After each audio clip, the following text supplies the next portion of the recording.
Hey guys, it's me again. मेरा नाम कविता है और मैं मुंबई में रहती हूँ। चलो आज मुंबई की सैर करवाती हूँ आपसे। तो ये है मुंबई का marine drive, the famous marine drive. ये है मुंबई का ताज होटल जिधर अटैक हुआ था। ये है मुंबई का चौपाटी। ये है मुंबई का एयरपोर्ट।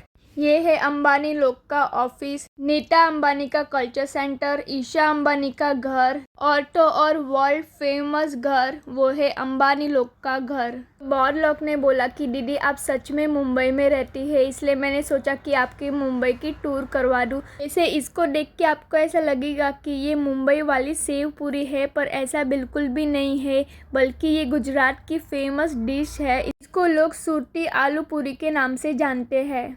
वैसे ये दिखने में बिल्कुल सेव पूरी है, पर इसका टेस्ट सेव पूरी जैसा तो बिल्कुल नहीं है, इवन माइंड ब्लोइंग है। तो सबसे पहले इसको बनाने के लिए इधर मैंने सफ़ेद कढ़ाई यानी कि वाइट कलर का वटाना लिया है। उसको वटाना बोलते हैं या फिर पीस बोलते हैं, जो आपको ग्रोसरी शॉप में ही मिलेगा, सब्जी मंडी में नहीं मिलेगा। जिससे आप पानी पूरी का रगड़ा बनाते हैं, बस वही है। उसको सबसे पहले पानी डाल के ना वॉश कर लो। तो यही तो है हाइजीनिक, इसलिए मैं सारी की सारी चीज़ें ना घर पे बनाती हूँ, क्योंकि घर पे ना हाइजीनिक मेंटेन होता है, जैसे बाहर नहीं होता है। एक बार वॉश करने के बाद हमें उसको भिगोना है। तो मैंने करीबन 1 गिलास जितना पानी डाला है। हमें ढक के रख देना है करीबन 3 से 4 घंटे के लिए। 3 से 4 घंटे के बाद आप इसको खोल के देखना, इसकी साइज़ पहले से थोड़ी बड़ी हो गई रहेगी, यानी कि आपका जो वटाना है वो अच्छे से फूल गया है।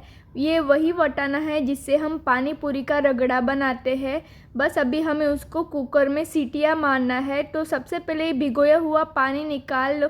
उसके बाद सारे वटाने हमें कुकर के अंदर डाल देना है। इसके अंदर मैंने 2 आलू डाले हैं, जिसको मैंने छिलके निकाल दिया है, वॉश करके हमें डालना है। करीबन इधर मैंने 2 आलू डाले हैं, रफली चॉप किया है, क्योंकि कुकर में जाएगा तो मैश अपने आप हो ही जाएगा। उसके ऊपर मैंने ना कुछ मसाले नहीं डालना है। तो इसका रगड़ा हमें सिंपल ही रखना है। इसके अंदर हमें सिर्फ और सिर्फ स्वाद अनुसार नमक डालना है और 1 चम्मच भर के हल्दी डालना है, हल्दी पाउडर। और हमें पानी डालना है। तो पानी इधर मैंने करीबन 2 गिलास जितना डालना है और हमें बंद कुकर में 5 से 6 सीटियाँ मारना है। जब तक रगड़ा तैयार हो तब तक सूरती आलू पूरी की हम चटनी बनाते हैं। तो इसकी जो चटनी है, तो ये वाली चटनी इसकी स्पेशलिस्ट है, उसको बोलते हैं कोकम, जो आपको ग्रोसरी शॉप में मिलेगा। इसका नाम है कोकम। तो बहुत लोग को पता होता है और बहुत लोग को इसका नाम तक भी पता नहीं होता है। कुछ इस तरह से काले रंग का होता है। तो सबसे पहले हमें एक बाउल में गर्म पानी लेना है। तो गर्म पानी के अंदर हमें कोकम को डालना है। गर्म पानी के अंदर करीबन 7 से 8 कोकम मैंने डाले हैं। तो कोकम को हमें पानी के अंदर क्यों भिगोना है, ताकि कोकम के अंदर के जो बीज है वो थोड़े से कड़क होते हैं। तो बीज निकालने के लिए उसको हमें भिगोना चाहिए। तो करीबन इसको मैंने आधे घंटे तक भिगोया है। आधे घंटे के बाद आप देखना कोकम जो है वो एकदम सॉफ्ट हो गए रहेंगे, हम इसके अंदर के बीज आसानी से निकाल पाएंगे। तो सबसे पहले भिगोया हुआ एक कोकम ले लो, मैं आपको करके दिखाती हूँ।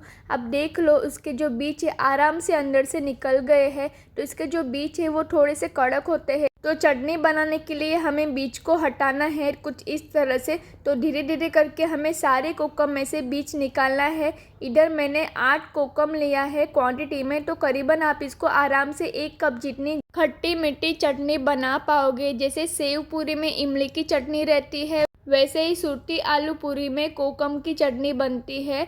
तो एक मिक्सी जार ले लो, उसके अंदर भिगोया हुआ कोकम डाल लेना है। वैसे कोकम का कोई टेस्ट नहीं होता है, थोड़ा सा टूरा, थोड़ा सा खट्टा होता है। तो इसको टेस्ट को बैलेंस करने के लिए इधर मैंने 3 चम्मच जितना गुड़ डाला है, यानी कि जैगरी। आप इसकी जगह पर शक्कर डाल सकते हो। 1 चम्मच मैंने जीरा डाला है। स्वाद अनुसार हमें नमक डालना है।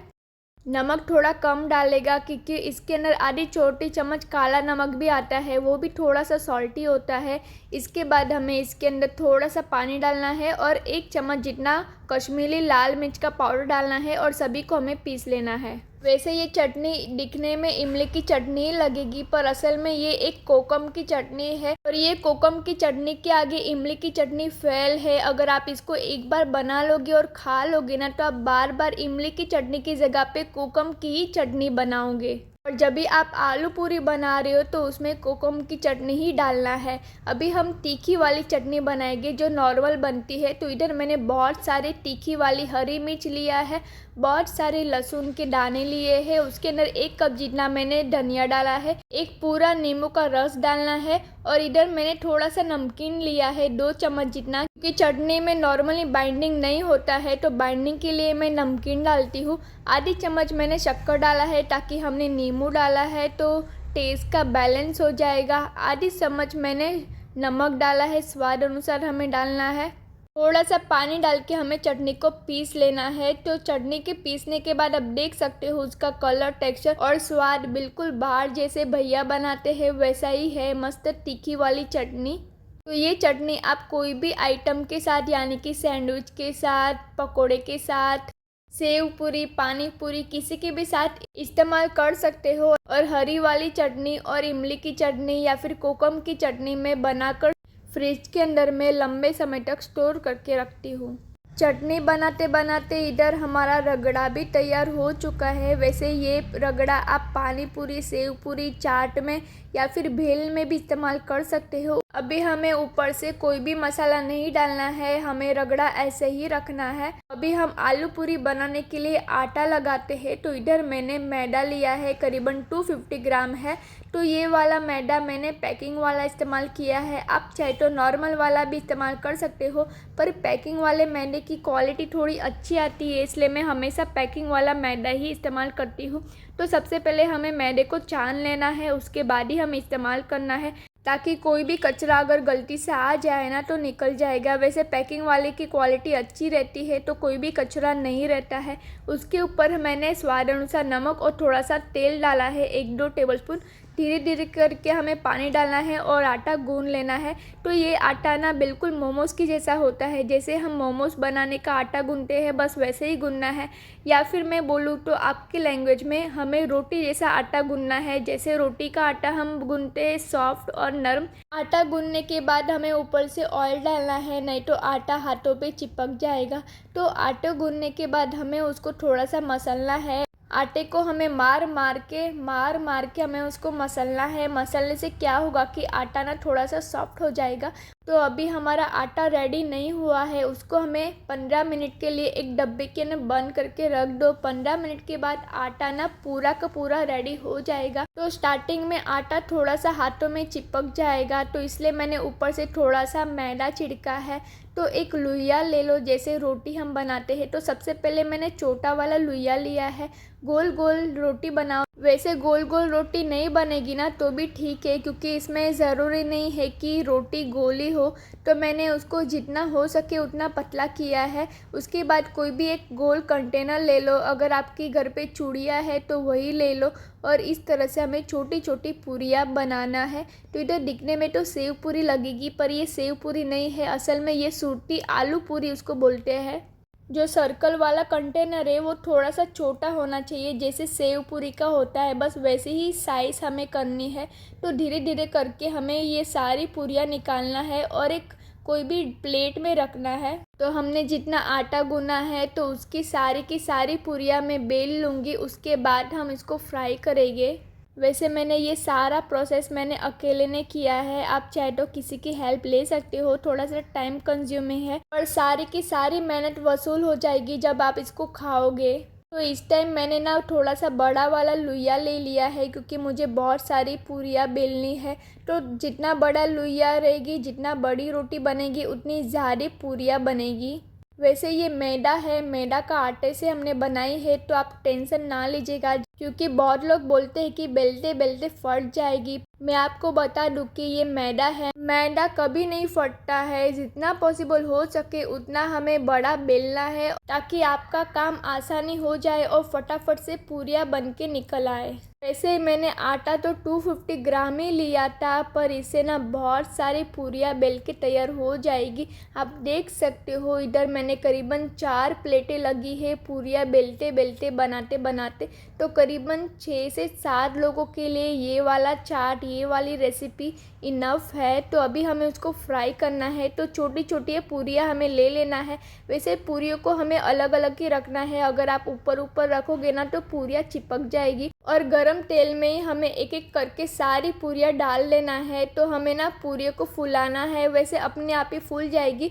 और हमें फ्लिप करना है, दोनों साइड हमें उसको पकाना है। बस इस तरह से वाइट ही रखना है। जैसे ही पूरियाँ फूल जाए ना तो उसको फ्लिप करना है, दोनों बाजू पका के उसको तुरंत ही निकालना है। अगर आप इसको लंबे समय तक तेल में फ्राई करेंगे ना तो वो गोल्डन ब्राउन हो जाएगी। अगर एक बार पूरियाँ गोल्डन ब्राउन हो जाए ना तो वो खाने लायक नहीं रहेगी, यानी कि कड़क हो जाएगी। तो हमें पूरियों को सॉफ्ट ही रखना है। एक बार गरम तेल में डाल के पलटा के उसको तुरंत ही निकाल लो, बस ज़्यादा हमें फ्राई नहीं करना है। तो इसी तरह से पूरियाँ तल के तैयार हो चुके हैं। तो ये 2 प्लेट की पूरियाँ है, 2 प्लेट और मुझे तलना बाकी है। आप देख सकते हो बहुत सारी ढेर सारी पूरियाँ बन के तैयार हो चुकी है और मस्त फुली फुली बनी है। और सारी की सारी पूरियाँ वाइट ही है, एकदम सॉफ्ट है। आप देख सकते हो बहुत ही सॉफ्ट पूरियाँ बन के तैयार हो चुकी है, एकदम नरम सी है। तो हमें सारी पूरियाँ हमें सफ़ेद होने तक तलनी है, बस गोल्डन ब्राउन होने तक नहीं तलनी है, नहीं तो कड़क हो जाएगी। आ जाओ अभी फटाफट से प्लेटिंग करते हैं, क्योंकि आलू पूरी बनाने की सारी इंग्रेडिएंट हमारे पास तैयार है। तो प्लेटिंग करते टाइम ना आपके घर पे जो भी सबसे बड़ी डिश हो वही ले लीजिएगा, क्योंकि छोटी वाली डिश से आपका पेट नहीं भरेगा। अगर आपका पेट भर गया पर मन नहीं भरेगा, दिल मांगे मोर, वैसी ये प्लेट है। तो पूरियाँ बनाते बनाते रगड़ा मेरा ठंडा हो चुका, तो रगड़े को मैंने थोड़ा सा ओवन में गरम कर दिया है। तो पूरी के अंदर हमें रगड़ा डाल लेना है, उसके बाद हम डालेंगे चटनी। तो ऊपर से मैंने कोई भी मसाला नहीं डाला है, ना ही रगड़े में डाला है, ताकि इसका जो कमाल है वो हरी वाली चटनी और कोकम वाली चटनी में ही है। तो आपको जितना तीखा चाहिए, जितना मीठा चाहिए, उस हिसाब से आपको चटनी डालना है। चटनी डालने के बाद हम इसके ऊपर प्याज डालेंगे। तो इधर मैंने बारीक कटा हुआ प्याज डाला है। प्याज डालने के बाद हम इसके ऊपर नमकीन डालेंगे। तो जैसे सेव पूरी के ऊपर ना बारीक वाली सेव रहती है, वैसे ही सूरती आलू पूरी के ऊपर तीखी वाली सेव डाली जाती है। और ऊपर से थोड़ा सा चाट मसाला स्प्रिंकल करना है और ऊपर से थोड़ा सा धनिया डाल दो। तो सूरती आलू पूरी तैयार है। तो इसको देख के मुंह में पानी आ गया ना, तो और एक शर्त लगा दो कि आपका पेट भरेगा पर दिल नहीं भरेगा। वैसे मैंने आलू पूरी थोड़ी ज़्यादा क्वांटिटी में बनाई थी। मैंने ऐसा सोचा था कि हम दूसरी टाइम भी यही खाएंगे, पर मैंने जब भी बनाई थी तब भी ऑन द स्पॉट ख़त्म हो गई। बनाने में इतना टाइम लगा पर ख़त्म होने में सिर्फ 10 मिनट ही लगा, आप बिलीव नहीं करोगे। और घर पे ये भी डिसाइड हो गया कि नेक्स्ट टाइम हमें कभी बनानी है। इसका नाम सूरती आलू पूरी इसलिए है क्योंकि ये जो डिश है वो सूरत में फेमस है। सूरत यानी कि गुजरात, सूरत गुजरात में आया है, तो इसलिए ये सूरती आलू पूरी के नाम से जाना जाता है। अगर आप भी बार बार सेव पूरी खाकर कंटाल गए तो ये मेरी नई वाली रेसिपी ज़रूर ट्राई करना और मेरे चैनल को लाइक शेयर और सब्सक्राइब करना। Thank you.